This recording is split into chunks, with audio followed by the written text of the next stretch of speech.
Mu ntumbero yo guhimbaza indwi yahariwe imyaka 4 ishirahamwe ryo kuziganya no kuguranana Eden ritanguye ibikorwa vyaryo vyo gufata mu mungongo imigambi y'abenegihugu bashaka kwiteza imbere mu kubaha ingurane ntonto zitavuna hamwe no kugabanya ubushomeri mu gutanga akazi kugwaruka. Ryarateguye urugendo shure mu ntara za Bubanza Cibitoke, Bujumbura Rumonge na mairie ya Bujumbura kugira bashike ku kivi birabire koko ko ingurane bahaye abenegihugu zagize ico zibamariye. Amazina nitwa Deo Hatungimana, nkaba ndi umuyobozi mukuru w'ikigo cyo kuziganya no kuguranana Eden Microfinance. Microfinance menshi canke amabanki aratinya gushigikira imigambi cyane iri mu gisata c'uburimyi n'ubworozi, ariko nibaza yuko hanini nuko bataronka umwanya wo gushika ku rubuga. Namwe muri abamenyesha makuru mwageze ku rubuga mwabonye yuko nk'akarorero uri kuraraba nk'iyi mirima iri ngaho inyuma yanje, murabona yuko ari mirima iteye igomwe, kandi muri iki gihe abantu barimbura kandi bakimbura cyane. Rero gushika ubu nivyo nta wovuga yuko atabaduheranira canke atabo bitagora, kuko barayamaze ngo nta nyambo ibura gahonze, kandi ngo nta mwongo uburi sato ibidahizwe. Rero bariho abo bigora, mugabo hanini hari abo biva ku bube gito baba bimbuye n'ivyo mugabo akagomba guhisha ko bimbuye. Rero nico gituma natwe turi kugira ngo dushishikare gukurikirana abo twagiye duhingurane kuva tukibaha gushika bimbuye. Rero gushika ubu novuga yuko abatwishura ibiharuro birashimishije, nubwo hariho umwe canke babiri bigora, tukarinda kumbure guhamagarana no kurondera ukundi kuntu vyogenda kugira ngo bashobore kutwishura. Eden Microfinance ifise uburusho bwinshi bwotuma hari abayihurumbira gusumba yari ma Microfinance. Ubwa mbere ni Microfinance yatahuye cyane ikijanye no kugwiza umwimbo, kuko turatahura ko umufuko wose utegeza kuronka amafaranga kandi n'umuntu wose utegeza kuronka ico ufungura. Kubw'ivyo rero muri ico gisa cyo kugwiza umwimbo Eden yaratahuye yuko dutegeza kugishigikira. Iyo ni ikintu gikomeye cyane gishobora gutuma benshi bayihurumbira. Ariko kandi ikindi gikomeye ni service za Eden Microfinance. Eden Microfinance turagerageza gukora aho duherereye hose, ku buryo meme n'amasaha ategekanijwe. Novuga nko amasaha yo gukora twebwe ntituraba amasaha, nk'ubu turakora gushika isaha 2 z'ijoro. Turiko turiyumvira yuko twoshiraho no gushika saa 4 z'ijoro. Nukuvuga ko service dutanga ziratuma bene gihugu ata muntu ashobora kubura habitsa amafaranga canke ashobora kubura habikura ngo amasaha yarenze ngo saa 11 zageze. Ariko kandi turiko turiyumvira n'iyindi migambi ishobora kuza isahiriza canke ifasha umwene gihugu kugira ngo ashobore kumva ko yorohewe mu gikorwa ciwe ca misi yose cyo kubitsa no kubikura. Eden Microfinance ikaba ifata mu mugongo ubwa mbere imigambi yo kugwiza umwimbu na cane y'uburimyi n'ubworozi, nkuko tugomba tubishingirwe inahe na bamwe mu barimyi borozi bo mu kiyaya Cimbo twaganiriye. Nitwa Irankunda Francine, nkaba ndi umurimyi w'umuceri, ndimiye hano, nkaba ndima ku giti ciwanje, ndima jenyene. Microfinance Eden yarankuye mu mbari ishira mu gisagara habona, yaramfashe mu mugongo mukundosa agatahe ko kurima ntari ndagafisa, ariko ubu wenda amaze kubona aho nigejeje. Ubwa mbere ni kuvuga nta n'ibihumbi 50 je nari bwafate mu ntoki, ariko ubu uye ni miliyoni ndaziharura bitagoranye. Turavye ingene dusanzwe dukorana, no ishimira nkayikengurukira kuno yafashe mu mugongo, nkayisaba ahubwo ku kiringo twahora dukorana ko botwongera kugira ngo dutere imbere gusumba. Kari umukenyezi ari umuntu akengeretse, ariko ubu uye turamaze kugera ahantu umukenyezi ashobora kugura nk'amatongo 2 canke 5 umugabo atayafisemo uruhara. Urumva ubu umukenyezi nawe nyene mu nkingi y'iterambere twese turimo, kuko turashoboye. Kwizina ni Nduwimana Eric, abantuye muri gisagara ca Kizina, umutumba bita Kizina, nkaba n'umunwanyi wa Eden. Turavye dusa n'abatanguranye kuko jewe konte ni 540, kandi Eden no ivuga ko bitari bike, mugabo bike mu byo ndayizi ko yagiye imba hafi ndi umunwanyi wabo, nagerageje tukorana nabo neza, nza ndabishura kugi Eden yaraje dusanga ku kivi nkuko biri nkuko mwabonye kari iraro ryagutse twarakoze hama dusa n'abagondaniwe hama turabitura. Ubwa mbere twaramanje turubaka uruhongore hama uburyo busa n'ububwiye kuzama ca twitura Eden nkuko twari twayugurujemo twabibabwiye imbere ko twahora tubitsa amafaranga dushobora kuba tworonka ku munsi. Hanyuma ubwa kabiri twarashoboye kuba twobitura kuko twabona yuko umwimbu turonka ku hantu twashize uburyo bwinshi ari mukeyi aca baratuzamura. Ubwa mbere twaronka amaritiro 15 ariko ubu tugeze ku maritiro 180 umunsi wose. Ese ni inka gusa turiko turitegurira gushiramwo n'amafi kuko nk'urukwavu rashobora kuba bwogira ikibazo mugabo tukaca turutegura tubonye amagara make yago kashobora no kuruhereza ifi kandi na ya mase nayo nyene gituma twashatse kubinwanisha ya mase turonse inka iduhaye turayatabiza tukongera tukayihereza iki ibitungwa bimwe bimwe. Ingurube zirafise umwimbo kuri twebwe kuko zigwiza wa mwimbo w'intuze ya wamase nuko mutageze kuturabira akarima ko mu rugo na karima gateye igomwe cyane karaho hiyo.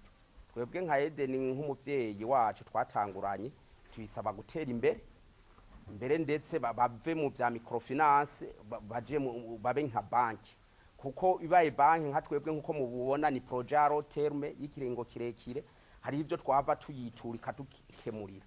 Nitwa Mpawenimana Jezimari aha ni mu ntara ya Cibitoke komine Rugombo ku mutumba wa Rusiga kwibarabara ry'icumi. Dusanzwe tuharangurira imigambi janye n'uburimyi n'ubworozi turororeyeho ibitungwa vy'inka n'intama tuko turategura n'inyubako muri kazoza turifuza gushiramwo inkoko imbata n'inkwavu. Urabona ko hariho inyubako tuko turategura zijanye n'izinkwavu aho twifuza gushira inkoko naho ningaha. Hanyuma rero mu vy'uburimyi turarima ibitegwa vy'ivyamwa turafise imirima iteyemwo ivyamwa vy'imyembe hamwe n'imicungwe tugashiramo rero n'izindi ndimo ntonto kugira ngo zidufashe mu bijanye n'ibikorwa vya misi yose turakora nk'ibiharage isoya n'ibigori. Ubwa mbere nobanza nkavuga ko umugambi wacu ko turawurangura twahuye n'intambamyi zijanye n'ibijanye n'uburyo hanyuma rero turaheza turiyumvira ko twoshikira amashirahamwe asanzwe atanga ingurane kugira dusabe ingurane. Hanyuma Eden ni ishirahamwe riri hafi yaho dukorera kandi twumva ko mu vyigisho batanga bavuga ko bashigikira abarimyi n'aborozi. Ivyo navyo akaba ari byo natwe twari dusanzwe dukora.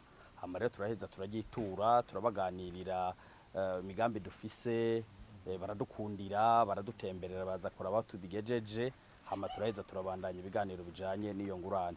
Ubu rero duhagaze hano bavuga ko biriko biradufasha ingurane baduhaye yaradusahirije cane turabona ko rero ihangiro dufise tuzorishika ko turi kudufashijwe na Eden Microfinance.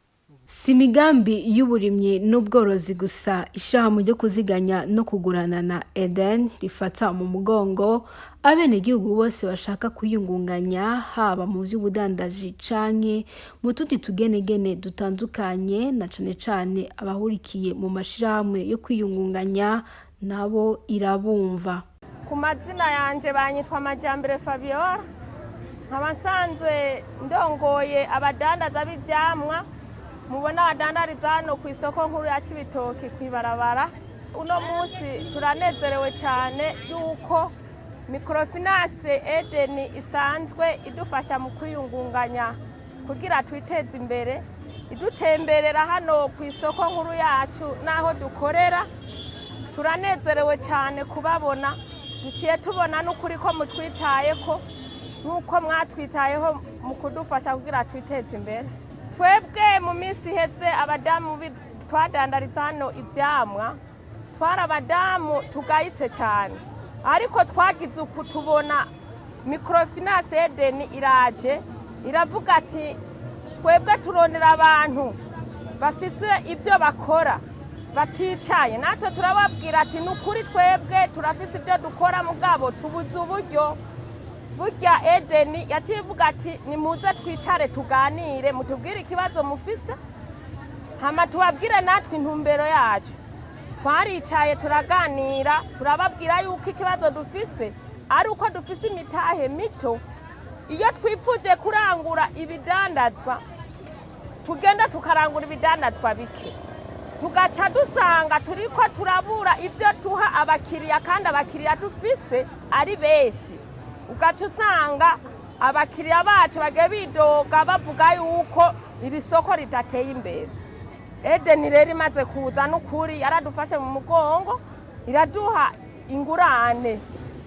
Mu buryo twari turiko turagenda umudandaza usanga ariko ararangura akagunira kamwe k'imicungwe, uno munsi umudandaza wese ariko ararangura nk'ubufuko 5 bw'imicungwe, akadandaza kuva mu gitondo ndetse akagera nka saa 6. Kuko hano iwacu mu Cibitoke dufise abakiriya benshi, namwe murabibona, turi kwibarabara rigendamwo ingenzi nyinshi, abava muri Kongo, mu Rwanda, abagenda i Bujumbura bavuye Mabayi, nyene n'abavuye i Bujumbura baje muri kano karere iwacu bahita hasimira hano. Nukuri Eden turayishimira ku bintu yadukoreye cyane. Twasanze Eden ari ishirahamwe ryiza. Mu bisanzwe hariho amashirahamwe ajya usanga abera mu ngo, ugasanga turiko turariha inyungu zivunye, ariko Eden yatuzaniye n'ukuri inyungu ziri ku giciro ciza, ku buryo aho twariha inyungu ziri ku mapurusa 10, ubu turiha inyungu n'ukuri cirikije amapurusa atarenga 3. Twaranezerewe cyane kubw'amapurusa indwi ubasigaye akora imigambi mu rugo bikaba bimeze neza. Nitwa Nkunzimana Samuel, abamvuka kuri umusozi wa Kayange, komine yacu nziza ya Rugazi, intara ya Bubanza, zone Muzinda. Tukaba dusanzwe dukorera kuri umusozi nka koperative twisetera twubake, isanzwe ikora kano kazi mubona ko gucukura amabuye. Eden Microfinance twamenyanye mu gihe twarose amakuru ko ishobora gufasha abakora imigambi mito mito bice mu mashirahamwe. Twarayegereye turuguruza inimero ya konti ya koperative, tumazemo nk'amezi ashika kuri 3. Twaragejeje kubasaba ingurane, hama ayo twasavye baraduhayemo. Mu ntango biragoye kubera ko mutaba muramenyerana, baraduhayemo amafaranga angana na 15. Iyo turiko turakoresha mu bikorwa twari twanditse bisanzwe dukoresha ngaha bya kano kazi ka misi yose. Ubwa mbere usubiye inyuma gatoya twari dusanzwe turi muri environnement uruhusha rw'umwaka umwe, hama mu 2016 twumvise akamo kanyakubahwa mukuru w'igihugu inkuru nziza atubwira ko twoje mu makoperative. Hama twaciye tuba abambere no muri obeme naho mugenda musa gusanga koperative tera twubake ifise ikibanza ca mbere. Twaciye twuguruza uruhusha bita industriel, no uruhusha rwo gukoresha amamashini akaza kayora bino mubona tudandaza aterite n'amabuye, hama bikagenda bigakora amabarabara. Mu bisanzwe tumaze kuronka ideni rya banki, turamaze kwiyungunganya koperative nkuko nakivuze. Iramaze kugura imoto 2 ziri mu barabara, irafise probox iri mu barabara. Duheruka ni parcelle ngaha haruguru, tugomba dushemwe farumasi yo kuza turakorana n'aba bantu bacu barashobora gukomereka, n'ababanyi bakaronka ahantu bagurira umuti. Hamwe n'ibyo rero tumaze gukorana na Eden, byaradufashije, ariko intumbero twifuza gushikako ntiturayishikako neza, turacyari mu ntango. Murabona ko tudandaza amabuye, tuyadandaza amabuye y'ubwoko butatu. Ayo mabuye rero tukaca twongera tukadandaza n'ico bita aterite bimubona bashira mu mabarabara. Hama rero tumaze gukorana na Eden, twamaze gusha kuri iyo ntambwe. Abantu iyi koperative ikoresha abakozi barenga 100, kandi bose nkuko nyakubahwa umukuru w'igihugu avuga ngo umufuko ugira amafaranga umunwa uronka ifungura, bose muraza kubibariza, nta muntu agenda atwara amafaranga. Hama rero iyi koperative ukusanzwe ikorana na Eden, turifuza kwihangiro twihaye yuko twogura ibeni gushika mu 2025 gushika mu 2027.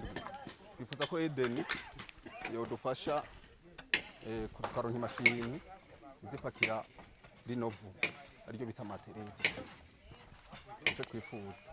Je nitwa Nakirutimana Sofoni, je kabisa Microfinance Eden yaje hageze, ndabona ko yangiriye akamaro cyane hamwe n'abagenzi banje dukorana. Kabisa Eden yaratwongerereje inguvu, yaraduha akantu k'agakredi kugira dutere intege mu byo twiko turakora, itwongerereza inguvu. Kabisa ubu nta ngorane zihari. Twari dufise uburyo buhoba mugabe Eden imaze kuza bakatwigisha bakatubwira umugambi kunyene bashobora kuba dufata mu nda, byaciye bituma natwe twirogurupa turaje hamwe hama turandika ikete baragira ico batumariye mu kuduha kredi. Ubu rero kabisa nta ngorane dufise, bimeze neza. Ntimwumve gusa urudandazwa rw'ivyankenerwa mu buzima bw'abenegihugu n'urudandazwa rwo mu gisata c'amagara y'abantu, abafise amasosiyete eka n'ibindi bisata bitandukanye biraba ubuzima bw'igihugu, vyose Eden irabifata mu mugongo bivanye n'indoto za buri muntu nuko umugambi w'iwungana. Jewe nitwa Nzwenimana George, hamaserukira imbere y'amategeko iyi centre medicale gira amahoro ya Rumonge, nkaba kandi ndumuforoma nkorera ngaha. Twahuriye ngaha mu Rumonge bazanye adresse yabo aha ku isoko nkuru ya Rumonge, hanyuma turumva imigambi bafitiye abadandaza abenegihugu mu bintu bitandukanye, haba mu by'amagara y'abantu canke ubworozi, uburimyi n'ibindi. Natwe turabanguka rero turagenda turabaza, hanyuma turuguruzayo aya makonti. Hanyuma ku bakozi batari bafise izindi nshingano ahandi, nabo nyene bumvise imigambi meze neza, nabo nyene bamwe barashoboye kuja kuguruzaho konti bahembegwa. Baraduhaye découverte. Tumaze iminsi dufise ikibazo ca korera aha mu ntara, ariko natwe naho dukora ibyacu turashaka kugerageza ngene twitegura kugira ngo nk'uwo twakireshe kumushira ahantu ha wenyene. Murabona aho turiko turavyubaka ngaha rero, uburyo kubera bwari bwatubanye buto twarabituye, baraduha icyo bita découverte, ingurane ntoya, kugira ngo dushobore guheza ivyo bikorwa mu ntumbero yo kwitegurira kurwanya ico kiza. Mu ncamake turiko turaraba ingene twabituye bakatunyarukiriza, hanyuma aho twari dusanzwe tumenyereye hari ukuntu nk'umukozi naho yaba afise kontra ahandi agiye bamubwira bati manze muje hamwe muri 10 canke 5 canke uzana umwishingizi wa leta akorera leta. Mugabo muri Eden siko twabisanze, umukozi barashoboye kumuha ingurane ku gatwe kiwe atwaye kontra twamuhaye. Umva ko nico ari ikintu kandi tutari tumenyereye ku yandi mu microfinance. Eden Microfinance twifuriza ko yobandanya itera imbere, hanyuma igatera n'intambwe ikaba na banki kugira ngo ishobore kudufasha ibikorwa biri ku rwego kandi rwo hejuru.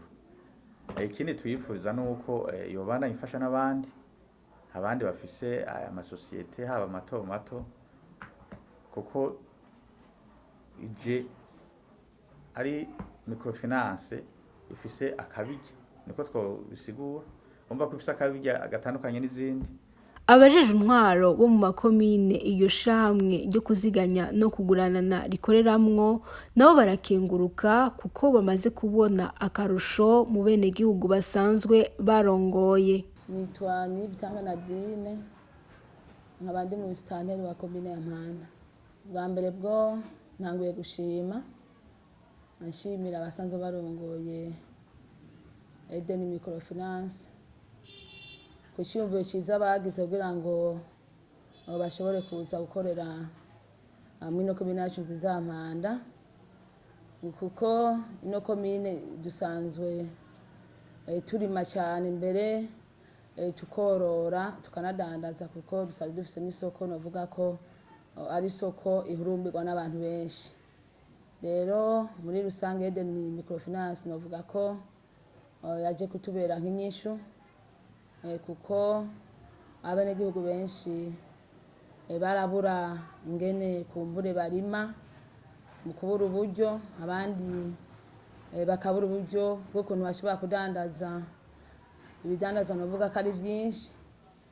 Ariko aho Microfinance Eden iziye igafasha abenegihugu baba abadandaza canke abarimyi mu kubaronsa ingurane. Turabona ko hariho icyongereyeko. Rero Eden Microfinance irafise akamaro kanini ngaha muri komune yacu Zizampanda, imariye abenegihugu. Isanzwe ikorera aha ku mutumba umwe gusa, mutumba wa Gifugwe. Twashaka ko bokwagura kuko twasanzwe dufise n'indi mitumba usanga ifise abenegihugu benshi, bikabagora ko boshika ngaha isanzo yubatse. Dusaba ko bokwagura kumbure no kuyindi mitumba bagashika kubakorera kugira ngo borohereze abenegihugu. Nitwa Manirakiza Gilbert, nkabandi musani wa komine Rugombo. Microfinance Eden turayizi cyane muri komine yacu ya Rugombo. Tuyizi haraciye n'igihe mbere ko itaraza no gukorera ngaha. Twari dusanzwe dukorana, ariko gituma twavuye tubasaba ko bogerageza bagashira agence muri komine ya Rugombo kugira ngo bashobore koroherwa kuko bayisanga kure.